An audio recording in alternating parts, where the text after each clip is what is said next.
நம்ம பாலபாரதி அம்மா சொன்னாங்க பிஜேபி எல்லாம் களத்திலே இல்லை அப்படின்னு சொல்றாங்க. கை தட்டுறதுக்கு கூட திமுக காரங்களை வாடகைக்கு எடுத்துட்டு பிஜேபிக்கு களத்துல இல்ல இல்ல திரு சூர்யா உட்காருங்க உட்காருங்க உட்காருங்க உட்காருங்க உட்காருங்க உட்காருங்க உட்காருங்க உட்காருங்க உட்காருங்க நான் பேசுறேன் இல்ல இல்ல திரு சூர்யா நீங்க சொல்லுங்க பயப்படாதீங்க திரு சூர்யா உங்களுக்கான நிறைவு சுற்று நேரம் சுருக்கமா உங்க கருத்தை முன்வைங்க.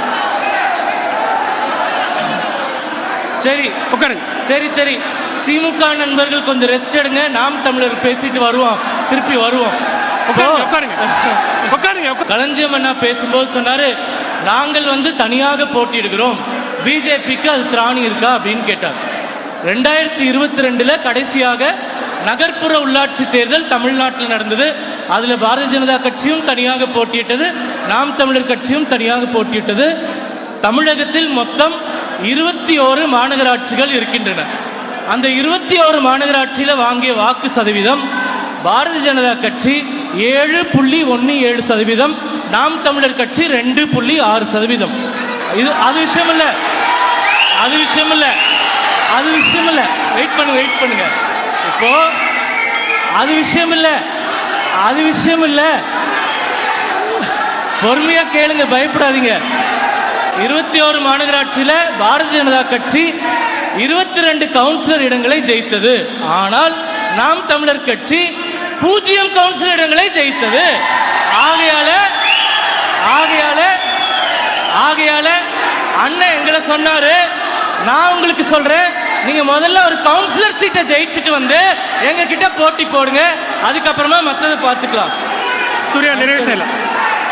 நன்றி சூர்யா. நன்றி. நீங்க கொஞ்சம் ரெஸ்ட் எடுங்க. இப்போ இல்ல ரெஸ்ட் எடுங்க. அதிமுக பக்கம் போலாம். ரெஸ்ட் எடுங்க. இல்ல அதிமுக பக்கம் போலாம். அண்ணன் நண்பர் கல்யாண சுந்தரம் அண்ணா சொன்னாரு, 13 மருத்துவக் கல்லூரிகளை கொடுத்தாங்க, மத்திய அரசு கொடுத்தாங்க. ஏன் கொடுத்தாங்கன்னா தமிழகம் வளர்ந்திருக்கிறது, உத்தரப்பிரதேசம் வளரவில்லை. உண்மை, தமிழகம் வளர்ந்திருக்கிறது, உத்தரப்பிரதேசம் வளரவில்லை அப்படின்றத நானும் ஒத்துக்கிறேன். ஆனா உத்தரப்பிரதேசத்துல 60 ஆண்டு காலம் காங்கிரஸ் ஆட்சி, கடைசி 8 வருஷமா தான் நாங்க இருக்கோம். அதனால நாங்க வளர்ச்சி பாதைக்கு கொண்டு போறோம். இப்போ மருத்துவக் கல்லூரிகள் தமிழகம் கரெக்டா இருக்குன்றதுனால 13 கல்லூரி கொடுத்திருக்கோம். உத்தரப்பிரதேசத்துக்கு கொடுக்கலன்னா நரேந்திர மோடி அவர்கள் நியாயமான ஆட்சியை மத்தியில் நடத்தி கொண்டிருக்கிறார் என்று அர்த்தம். நன்றி சூர்யா என்று அர்த்தம். நன்றி அர்த்தம். நன்றி. மீண்டும் சொல்றோம், கல்விக்கு முக்கியத்துவம் கொடுக்கக்கூடிய அரசாங்கங்களை தேர்ந்தெடுங்கள். இது பாரதிய ஜனதா கட்சியினுடைய வாதம்.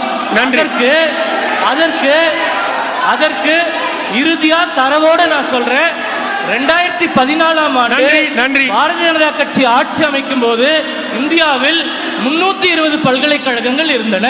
இன்று 10 ஆண்டுகளில் 1043 பல்கலைக்கழகங்கள் இருக்கின்றன.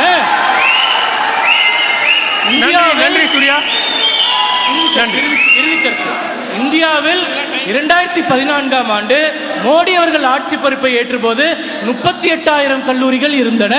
இன்று 53,000 கல்லூரிகள் இருக்கின்றன. மருத்துவக் கல்லூரிகள் நாங்க ஆட்சி பொறுப்பை ஏற்கும் போது 387 மருத்துவக் கல்லூரிகள், இன்று 706 மருத்துவக் கல்லூரிகள் முடிஞ்சிருச்சு. நன்றி. இறுதியா ஒரே ஒரு கருத்து, வாக்குறுதிகளை எல்லாம் நிறைவேற்றிட்டோம்னு சகோதரர் எழிலரசன் அவர்கள் திமுகவில் சொன்னாரு. காஞ்சிபுரம் மண்ணில் இருக்கோம், காஞ்சிபுரத்துக்குன்னு தனியாக திமுக தேர்தல் வாக்குறுதி ஒன்று 2021ஆம் ஆண்டு அறிவித்தது. 5 வாக்குறுதிகளை படிக்கிறேன், அது கட்சி வித்தியாசம் பதில் சொல்லுங்க. முதல் வாக்குறுதி காஞ்சிபுரத்தில் என்று சொன்னார்கள், நிறைவேற்றினார்களா? காஞ்சிபுரத்தில் அரசு சட்டக் கல்லூரி கொண்டு வருவோம் சொன்னாங்க, நிறைவேற்றினாங்களா? காஞ்சிபுரத்தில் காகித ஆலை தொடங்கப்படும் சொன்னாங்க, வந்தாங்களா? சாலை அமைக்கப்படும் சொன்னாங்க, இல்ல. ஊர்ப்பாடைகளை திறப்போம் சொன்னாங்க, திறந்தாங்களா? இல்ல. எனவே ஒரு வாக்குறுதியுமே நிறைவேற்றாத திமுகவிற்கு இந்த நிகழ்ச்சியை பார்த்துக் கொண்டிருக்கக்கூடிய தமிழர்கள் ஒரு வாக்கை கூட செலுத்தக்கூடாது என்ற இறுதி கருத்தோடு என்னுடைய ஒரே தெரிவித்துக் கொள்கிறேன். நன்றி சூர்யா.